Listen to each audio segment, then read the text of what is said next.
sources of water. In that surface water we have discussed and groundwater we are discussing. So in that we have to start with the last but one paragraph, that is, as groundwater passes through the soil, it gets filtered by several layers of the sand and rocks. It is therefore almost free of suspended impurities. बघा, जेव्हा हे पाणी जमिनीमध्ये जात असतं, जसं filtration आपण बघितलंय, जसं आपल्या पाण्याच्या टाकीवरती पाण्याचं फिल्ट्रेशन होत असतं, वेगवेगळ्या लेयर्स म्हणजे वेगवेगळ्या सेक्शन मधनं पाणी पास होत जातं आणि त्यातल्या इम्प्युरिटीज ह्या कमी कमी होत जातात. त्याच पद्धतीने जेव्हा पाणी जमिनीमध्ये इनफिल्टर्ड म्हणजे जमिनीमध्ये जात असेल, त्यावेळेस काय होतं, it gets filtered by several layers of the sand and rocks. ज्या काही वेगवेगळ्या जमिनीच्या लेयर्स आहे त्यामधनं हे पास होत जातं आणि त्यामधल्या इम्प्युरिटी ज्या हळूहळू खाली जात असताना कमी होत जातात. However, it contains dissolved salts from the soil.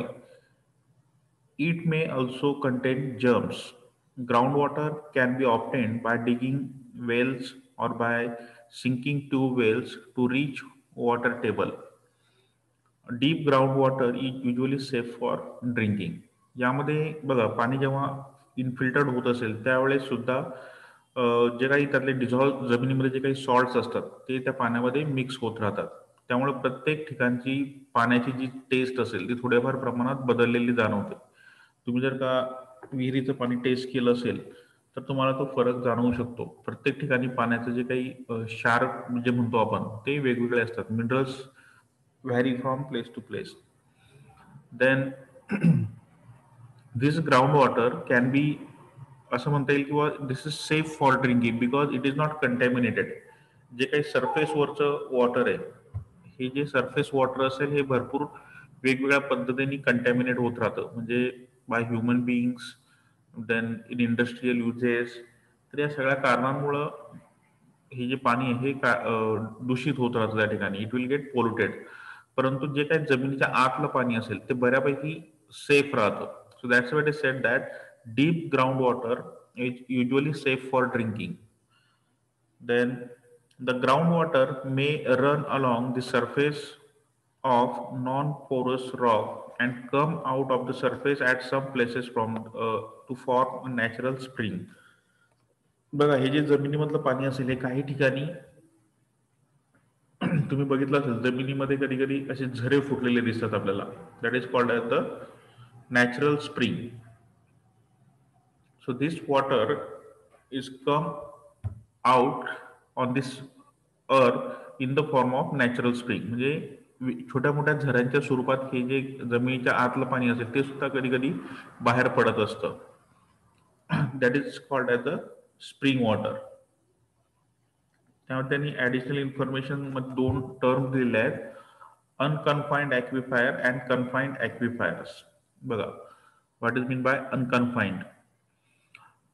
Unconfined aquifers are those into which water seeps from the ground surface directly above the aquifer. Unconfined चा अर्थ काय होईल? Anyone?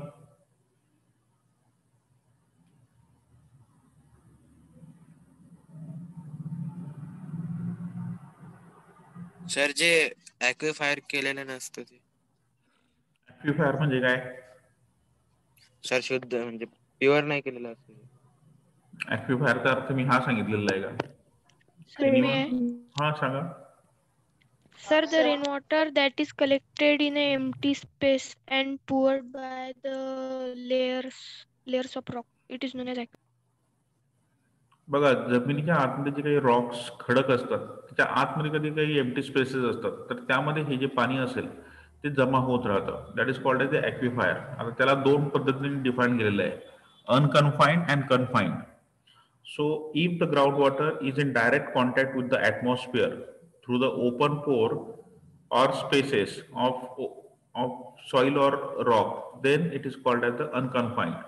म्हणजे ज्या ठिकाणी जमिनीच्या आतलं जे काही पाणी असेल ते जमिनीच्या वरती जर का सहज येत असेल, जसं नॅचरल स्प्रिंग म्हणू आपण, जमिनीच्या आतमध्ये जे काही पाणी साचलेलं असेल ते एखाद्या ठिकाणी कुठेतरी ओपन होतं अर्थ सरफेस मध्ये, आणि ज्या ठिकाणी ते ओपन होईल मग तो कन्फाईन्ड स्पेस. कन्फाईन्ड आणि अनकन्फाईन्डचा अर्थ पहिले काय आहे?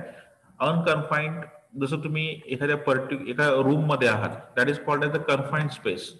जी रूम आहे, तुम्ही त्या रूम मध्ये बसलेले, that room is called as the confined space. आणि अनकन्फाईन्ड म्हणजे यू कॅनॉट स्पेसिफाय, म्हणजे ती जी जागा असेल ती तुम्ही स्पेसिफिकली सांगू नाही शकत. So unconfined space are those into which water seeps from the ground surface directly above the aquifer. Actually यामध्ये तुम्ही याची जर का फिगर बघितली तर तुम्ही अजून क्लिअर होऊ शकतं. असं इमॅजिन करा तुम्ही की सपोज जमिनीच्या आतमध्ये ते पाणी आहे आणि ते जमिनीच्या वरती हे एखाद्या ठिकाणाहून ओपन होत आहे, त्याला तुम्ही म्हणू शकता अनकन्फाईन्ड स्पेस. आणि confined aquifer are those in which impermeable dirt oblique rock layer exists that prevents water from seep into the aquifer from the ground surface located directly above. Instead, water seeps into confined aquifers from farther away where impermeable layers doesn't exist. आता बघा, suppose तुम्ही एखाद्या जागेवर जर आहात आणि त्याच्या आतमध्ये, जसं आपण बोर घ्यायच्या आधी जमिनीच्या आतमध्ये पाणी आहे की नाही हे चेक करतो आजकाल, ते एक आहे असं म्हणता येईल की चेक करतात, तो वेगळा पार्ट आहे, ते अंधश्रद्धा आहे की खरं आहे. So that is unconfined space means जमिनीच्या आतमध्ये जे काही पाणी असेल ते जर का आपल्याला सहजासहजी जमिनीच्या वरती येत नसेल, ते जसं एखाद्या लॉकरमध्ये लॉक आपण ठेवतो त्याच पद्धतीने जमिनीच्या आतमध्ये सुद्धा कन्फाईन्ड स्पेसमध्ये एका स्पेसिफिक जागेमध्ये हे पाणी अडकलेलं राहील, त्याला म्हणता येईल कन्फाईन्ड ॲक्विफायर्स. आणि हेच पाणी काय होतं, जमिनीमध्येच वाहत असेल आणि एखाद्या कुठेतरी where impermeable layer doesn't exist. Impermeable म्हणजे ज्या ठिकाणाहून where exchange will takes place. Permeable म्हणजे it will allow to pass, म्हणजे पाणी जमिनीच्या आतमध्ये जाणे, त्याला म्हणू शकता तुम्ही परमिएबल लेअर. आणि एखाद्या ठिकाणी खडक किंवा रॉक्स इतके सॉलिड असतात की त्या ठिकाणी तुमचं जे काही पाणी इनफिल्टर्ड होईल ते त्यामध्ये जाणार नाही, that is impermeable membrane. So here काही ठिकाणी असं असेल की हे जे जमिनीच्या आतमधलं पाणी आहे, ज्या ठिकाणी तुमची जी इम्परमिएबल लेअर डझंट एक्झिस्ट, म्हणजे ज्या ठिकाणी अशी लेअर एक्झिस्ट होणार नाही त्या ठिकाणी हे पाणी बाहेर पडेल. So that is then it will convert into unconfined aquifer. तर सिम्पली एवढंच ध्यानात ठेवायचंय, पृथ्वीच्या आतमध्ये जर का पाणी असेल आणि ते सहज युटिलाइज होत असेल, which can come on the earth surface, that is called as the unconfined aquifer. It is not locked into the soil or underground the earth. And if the water which is present inside the earth and it cannot be used easily, म्हणजे ते एक just like a locker, ते त्या जमिनीच्या आतमध्ये safe आहे एकदम, तर अशा पाण्याला म्हणायचं आहे कन्फाईन्ड ॲक्विफायर्स. आणि नंतर मी काय सांगितलं एंडिंगला की हे जे पाणी असेल हे जमिनीमध्येच एखाद्या ठिकाणी अशी लेअर असेल की ज्या ठिकाणाहून पाणी हे इन अँड आउट, म्हणजे सिपेज इनफिल्ट्रेशन पण होईल, वरून जमिनीवर जे पाणी असेल पाऊस पडल्यानंतर ते ऍड सुद्धा होईल त्या ठिकाणी, दॅट इज परमिएबल मेम्ब्रेन असेल त्या ठिकाणी, किंवा परमिएबल लेअर म्हणून, मेम्ब्रेन नाही, परमिएबल लेअर असेल, जेणेकरून पडलेला पाऊस हा इनफिल्टर्ड होईल, जमिनीमध्ये पाण्याची लेव्हल वाढेल आणि ही अशी कुठंतरी फार दूरवर जाऊन हे पाणी ओपन होईल कुठंतरी. त्याला तुम्ही एखाद्या वेळेस नॅचरल स्प्रिंग म्हणू शकता किंवा डिपेंड. स्प्रिंग हा फार छोटा प्रकार आहे, स्प्रिंगला पण मराठीमध्ये काय म्हणतो झरा. झरा हा फार मोठा नसतो, बरोबर आहे ना. तर हे जे जमिनीच्या आतलं पाणी असेल ते एखाद्या ठिकाणी, ज्या ठिकाणी त्याला म्हणता येईल, त्याला सछिद्र आणि अछिद्र म्हणजे पोरस अँड नॉन पोरस अशा कॅटेगरीमध्ये डिवाइड करता येईल, तर अशा ठिकाणाहून हे पाणी बाहेर पडेल, that is called as the confined aquifers. तर हे झालं तुमचं सोर्सेस ऑफ वॉटर मध्ये, sources of fresh water, that is surface water and ground water. Can you explain?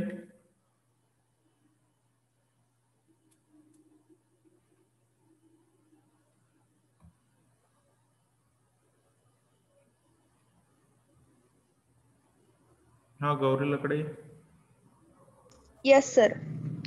The water which is found below the water table is known as groundwater. The main source of groundwater is rainwater, and the ground water. The process of seeping of water into the ground is known as infiltration, and by this process, the groundwater is collected, and the groundwater level is recharged by the in an specific area by the depending on its rainfall. If the place is having less rainfall, the level of groundwater will be less, and if more, then the level will be more. And uh, uh, the groundwater is usually um, safe for drinking because it is not contaminated, and the groundwater can be run along the surface of non-porous rocks and come out of the um, earth's surface, and this forms a natural spring. Unconfined aquifers are the aquifers through which water can be used easily, and confined aquifers are the aquifers through which we cannot get water easily, or we cannot use it easily because of it has impermeable layer. Okay, बघा एकदा हे read out करून घेसाल, एवढं काही कठीण नाही ते. Surface water and ground water, these are the sources of water. Next point we have to discuss, that is depletion of water table. Depletion means decrease. जी काही जमिनीच्या पाण्यातली, जमिनीच्या आतमध्ये जे काही पाणी आहे त्याला आपण म्हणतो वॉटर टेबल, आणि ही जी काही पाण्याची पातळी असेल किंवा लेवल असेल ही कमी का बरं होते त्याला म्हणायचं डिप्लिशन. ते आपल्याला बघायचं आहे आता. That is depletion of water table. Ground water is an important source of fresh water for us because it is constantly recharged by the rainwater. The water table doesn't get affected as long as we draw as much groundwater as is replenished by natural methods. However, if we use more water than can be replenished, the water table will go down. This is called depletion of water table. बघा, पहिले सुरुवातीला आपण discuss केलं आहे की जर जेव्हा केव्हा पाऊस पडतो तर सुरुवातीला पाऊस पडल्यानंतर हळूहळू काय होतं, जमिनीच्या आतमध्ये पाणी इनफिल्टर म्हणजे जमिनीच्या आतमध्ये ते मुरायला लागतं सरळ. Then what happens, the water table, जमिनीच्या पाण्याची पातळी ही हळूहळू त्या ठिकाणी वाढत जाईल, आणि नंतर एका सफिशियंट लेवलला म्हणजे जेव्हा पाण्याची पातळी पूर्ण होईल, जसं एखाद्याची भूक मिटल्यानंतर तो जेवण करू शकत नाही त्या पद्धतीने जेव्हा अर्थची कॅपॅसिटी संपेल तेव्हा ते सरफेस वरती मूव्ह होते पाणी. So same way, but this water will now a days is decreasing. जे काही वॉटर टेबल आहे ते हळूहळू कमी होत आहे. कारण की होत आहे काय, हे जे रिप्लेनिशमेंट म्हणतोय आपण, म्हणजे भरलेलं कमी झालेलं पाणी हे परत भरलं जातं त्या ठिकाणी. So that is called as the replenishment. So this replenishment is affected by the human beings because consumption is more than the rate of replenishment. पाऊस पडून इनफिल्टर होण्याचा जो काही रेट आहे तो कमी आहे, आणि त्याच्या अपोजिट जो कन्झम्पशनचा रेट आहे तो जास्त आहे. So that's why water table is going to be decrease. म्हणजे जमिनीच्या पाण्याची पातळी ही हळूहळू कमी होत जाते. त्याला म्हणायचं आहे depletion of water table. Water table is replenished by natural methods such as seepage of rainwater, water used in the fields which is not absorbed by plants, water from bottom of lakes and rivers, etc. However, due to many reasons, natural replenishment of water table is decreasing day by day. आपल्याला समोर त्याचे वेगवेगळे factors आपण डिटेलमध्ये discuss करणार आहोत. तर यामध्ये जे काही रिप्लेनिशमेंटचे जे काही वेगवेगळे रिझन्स आहेत, नॅचरल रिप्लेनिशमेंट जे म्हणतो आपण, तर हे सहज होत नाहीये. त्यासाठी आपण आजकाल जे कन्झर्वेशनच्या मेथड अडॉप्ट केलेले आहेत, जसं सोक पीट बांधायचं म्हणजे शोष खड्डा बांधायचे प्रत्येक घरामध्ये, तर हे झालं आपण त्याला वॉटर टेबल वाढवण्यासाठी आपण जी काय आता मेहनत घेतोय ती घ्यायचं काम नसतं पडलं आपल्याला, म्हणजे एक्स्ट्रा एफर्ट्स लावायचं काम नसतं पडलं.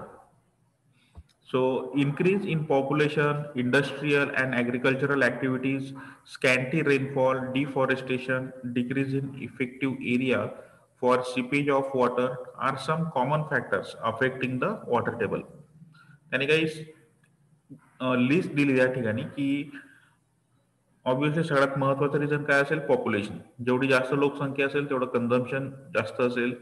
देन इंडस्ट्री आणि ऍग्रिकल्चर मध्ये होणारा पाण्याचा वापर, नंतर स्कॅन्टी रेनफॉल, पाऊस कमी पडणे, डिफॉरेस्टेशन, जंगलतोड, decrease in effective area for seepage. म्हणजे आपण काय करतो बघा, घर बांधल्यानंतर आपल्या सभोवताली जी काही मोकळी जागा असेल त्यामध्ये आपण पेवर ब्लॉक लावणे किंवा टाईल्स, घराच्या बाहेर सुद्धा आपण काय करतो पेवर ब्लॉक लावतो. नंतर नाहीतर मग सिमेंटचं एकदम फ्लोरिंग करून घेतो. म्हणजे that is good for us, म्हणजे आपल्यासाठी आपण ते चांगलं बनवतोय, परंतु इनडायरेक्टली ते आपल्याला इफेक्ट करत असतं. कारण की पडलेला पाऊस सिमेंट मधनं सहज ऍब्सॉर्ब होत नाही. पाऊस पडल्यानंतर तो ऍब्सॉर्ब व्हायला पाहिजे. म्हणून इथे जे म्हटलंय decrease in effective area for seepage, पाणी ऍब्सॉर्ब होण्यासाठी जेवढा एरिया अवेलेबल असायला पाहिजे तेवढा राहत नाहीये. कारण की काय होतंय, सिमेंट कॉन्क्रिटीकरण हे जे वाढलेलं आहे त्यामुळं तो एरिया हा हळूहळू कमी झालेला आहे. तर हे सगळे पॉइंट आपल्याला वन बाय वन परत इन डिटेल डिस्कस करायचे. पहिला पॉइंट आहे त्यातला increasing population.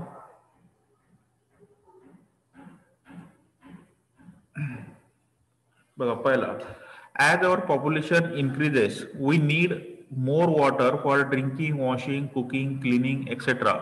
Moreover, increasing population creates demand for construction of houses, shops, offices, roads and pavements. This decreases the open areas like park and playgrounds. This in turn decreases the seepage of rainwater into ground.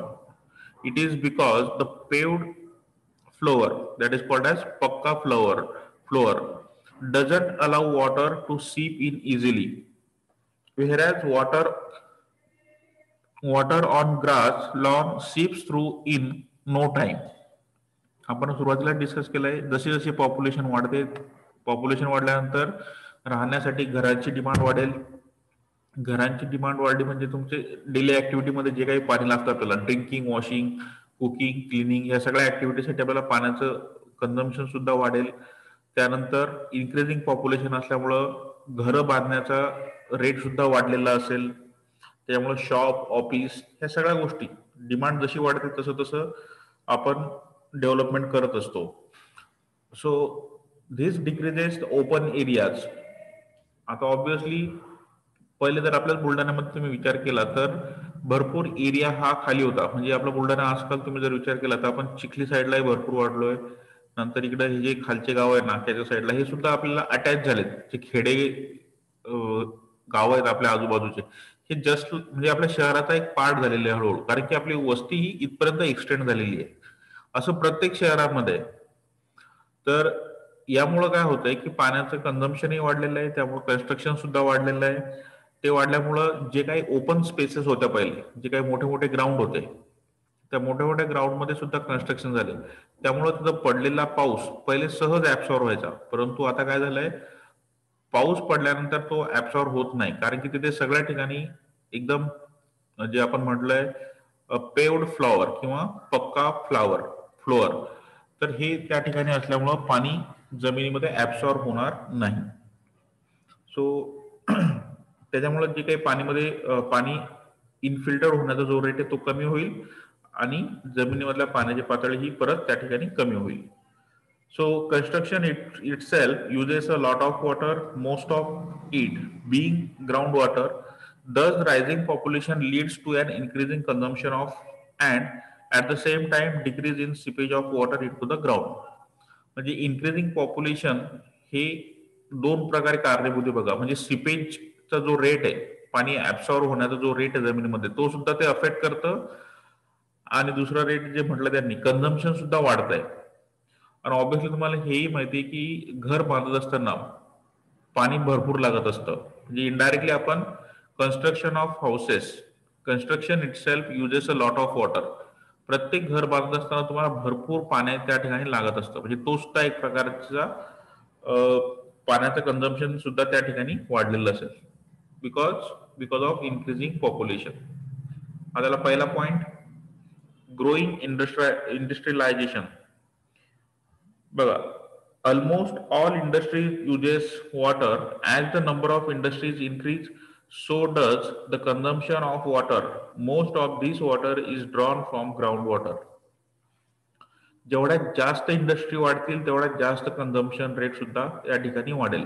इंडस्ट्रीमध्ये भरपूर पाण्याची requirement असते. म्हणजे आता obviously तुम्ही जर का ब्युरेज industry घेसाल, म्हणजे ब्युरेज इंडस्ट्रीमध्ये सगळ्यात जास्त पाण्याचं युटिलायझेशन आहे. आणि यासाठी काय केलं जातं, शक्यतोवर या इंडस्ट्री फर्स्ट अशा ठिकाणी प्लांट टाकतात की ज्या ठिकाणी पाण्याची अवेलेबिलिटी सहज आहे. जसं आपल्या औरंगाबादमध्ये पाण्याचं जे आपण मोठं धरण म्हणतो जायकवाडी धरण, तर तिथे पाणी हे फार मोठ्या प्रमाणात आहे. त्या धरणाचं पाणी ते वापरू शकतात किंवा अजून काही जर वॉटर बॉडीज असतील आजूबाजूला तर ते सुद्धा ते वापरतात. Because this beverage industry is totally depend on water. जर पाणी नसेल तर त्या इंडस्ट्री वर्कआउट होऊ शकत नाही. आणि छोट्या मोठ्या इंडस्ट्री सुद्धा जरी असल्या तर पाणी हे मस्ट आहे. कोणत्याही इंडस्ट्रीसाठी पाणी हे मस्ट आहे.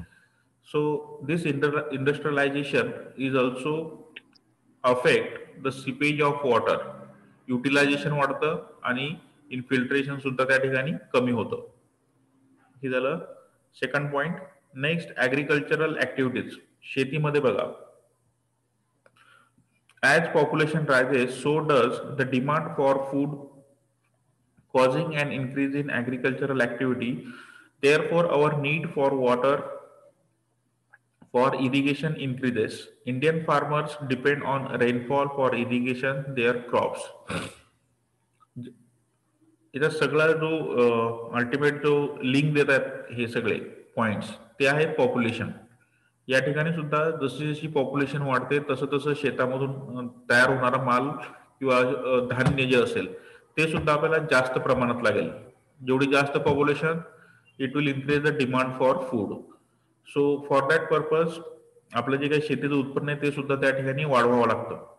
कधी कधी लोक म्हणजे शेतकरी वर्ग काय करायचं की बाबा 2 पिकं घ्यायचं वर्षभरामध्ये. आजकाल इयर राऊंड लोक प्रोडक्शन घेत असतात. म्हणजे पाण्याची पाणी अवेलेबल असेल तर वर्षभर शेती केल्या जाते.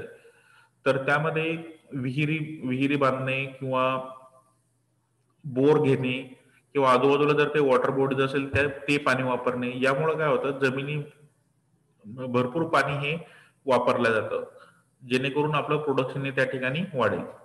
कारण की पॉप्युलेशन सुद्धा ही कंटिन्युअसली वाढते.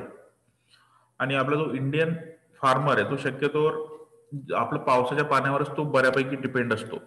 आजकाल बोर वगैरे घेण्याचं प्रमाणही वाढलेलं आहे, परंतु असं म्हणतात इंडियन फार्मर हा शक्यतोवर रेनफॉल म्हणजे जो पाऊस पडतो त्यावरती भरपूरसा डिपेंड आहे.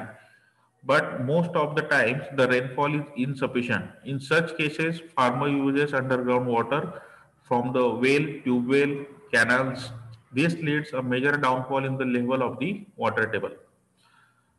बघा, मग जर का पाऊस कमी पडला, जर इंडियन फार्मर आपण असं म्हणतोय की टोटली पावसावर डिपेंड आहे, जर या केसमध्ये पाऊस जर कमी पडला, प्रत्येक वर्षी तर काही सेम पाऊस पडत नाही, जर कमी पडला तर मग काय होतं, मग या ठिकाणी सोल्युशन काय राहतं, अंडरग्राऊंड वॉटर जे असेल ते युटिलाइज करणे, म्हणजे बोर घेणे, विहिरी बांधणे आणि त्या जमिनीमधलं पाणी वापरणे. आणि यामुळे काय होतं, परत वॉटर टेबल जे आहे तो खालावत जातो किंवा त्याची लेवल ही हळूहळू कमी होत जाते. सो हे झालं ऍग्रिकल्चरल ऍक्टिव्हिटीज. नेक्स्ट म्हणजे हे सगळे जे रिझन्स आपण डिस्कस करतोय हे आहेत डिप्लिशन ऑफ वॉटर टेबल. जमिनीच्या पाण्याची पातळी ही कोणत्या कोणत्या कारणांमुळे कमी होते. नेक्स्ट आहे deforestation. Vegetation slows down the flow of rainwater on land and increases the absorption of water by the soil, cutting down of the trees and destroying the vegetation. Sir, I think climate. Hello. Sir climatic changes राहिलं sir. तर हो, okay. बघा, climatic changes, global warming is the continuous threat which all of us are facing. It increases the temperature of the earth. As a result, the soil becomes very dry and absorbs a large amount of water. This does not let water go under the ground. बघा, जमिनी आजकाल हा एक major issue आपण face करतोय, global warming. Global वॉर्मिंगमुळे काय होत आहे, जे काही आपल्या अर्थचं जे काही टेम्परेचर आहे हे भरपूर प्रमाणात वाढलेलं आहे. तुम्ही उन्हाळ्यामध्ये सगळ्यांनी ऑब्झर्व केलं असेल आता की आपलं टेम्परेचर जवळजवळ आपण 50 पर्यंत रीच झालेलं आहे. 50 डिग्री म्हणजे आपल्याला ट्रिमेंडस हीट त्या ठिकाणी राहते उन्हाळ्यामध्ये. So this global warming is a continuous threat which all of us are facing. It increases the temperature of the earth. Obviously temperature वाढलं म्हणजे काय होतं, इव्हॅपोरेशन रेट सुद्धा त्या ठिकाणी इनडायरेक्टली वाढून जातो. As a result, soil becomes very dry and absorbs a large amount of water. Obviously जमिनीमधलं जे काही पाणी आहे, तुम्ही उन्हाळ्यामध्ये बघा, शेत असे एकदम ड्राय आणि कोरडे झालेले जाणवतात आपल्याला, किंवा कोणत्याही ठिकाणची जमीन वगैरे असं एकदम ड्राय ऍटमॉस्फिअर आपल्याला जाणवायला लागतं उन्हाळ्यामध्ये. बिकॉज वॉटर वेपर्स जे असतात ऍटमॉस्फिअर मध्ये त्या सुद्धा कमी झालेल्या असतात आणि जमिनीमधलं सुद्धा जे पाणी ते इव्हॅपरेट झालेलं असतं. So this doesn't let water go under the ground. म्हणजे जर का पाणी असेल अर्थ सरफेस वरती तर ते सुद्धा जमिनीमध्ये ऍब्सॉर्ब होणार नाही, कारण की इव्हॅपोरेशन रेटच हा एवढा जास्त हाय असेल, टेम्परेचर हाय असेल, इव्हॅपोरेशन रेट हाय राहील. So water will not be go under the ground. हे सुद्धा एक रिझन आहे क्लायमॅटिक चेंज मधलं. Then deforestation. जसं जसं पॉप्युलेशन वाढतंय तसं तसं आपल्याला सरफेस एरिया घरं बांधण्यासाठी, ऑफिसेस बांधण्यासाठी आपल्याला जास्त लागतोय. त्यामुळं काय होतंय, आपण जंगल तोड करतोय. जंगल तोड केली म्हणजे आता आपण ऑलरेडी डिस्कस केलंय, जसं roots are holding the soil.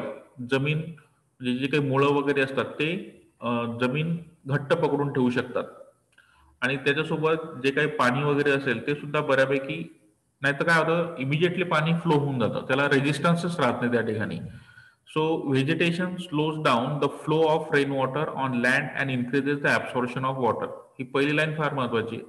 जे काही झाडं झुडपं असतील आपल्या जमिनीवरती ते काय करतात, पडलेला पाऊस हा ऍब्सॉर्ब करत राहतात. ऍब्सॉर्प्शनचा रेट हा त्या ठिकाणी तो वाढतो आणि त्याच्यामुळे जमिनीतल्या पाण्याची पातळी ही वाढते. आणि परंतु जर का जंगलतोड झालेली असेल तर हे पाणी ऍब्सॉर्ब होणार नाही. So deforestation or cutting down of trees and destroying vegetation therefore interferes with the natural processes by which seepage takes place and the groundwater recharged. जर हेच नसेल तर ह्या ज्या नॅचरल प्रोसेस आहे रिप्लेनिशमेंटच्या ह्या स्टॉप होतील आणि परत depletion of water table will cause. ही एक रिझन आहे डिफॉरेस्टेशन. नेक्स्ट आहे insufficient rainfall. Insufficient rainfall in many parts is an important factor that result in depletion of water table. Obviously हा तर सगळ्यात मोठा रिझन आहे. पाऊस कमी पडला म्हणजे सरळ सरळ पाण्याची पातळी ही कमी होणार. हे आपण पर्सनली सुद्धा फील करू शकतो. समजा एखाद्या वर्षी जर का पाऊस कमी झाला तर आपल्या घरामध्ये जे काही विहिरी असतील, बोर असतील, याची लेवल सुद्धा कमी होते. हे तुम्ही सुद्धा एक्सपिरियन्स केलं असेल. नेक्स्ट आहे मिसमॅनेजमेंट ऑफ वॉटर सोर्सेस.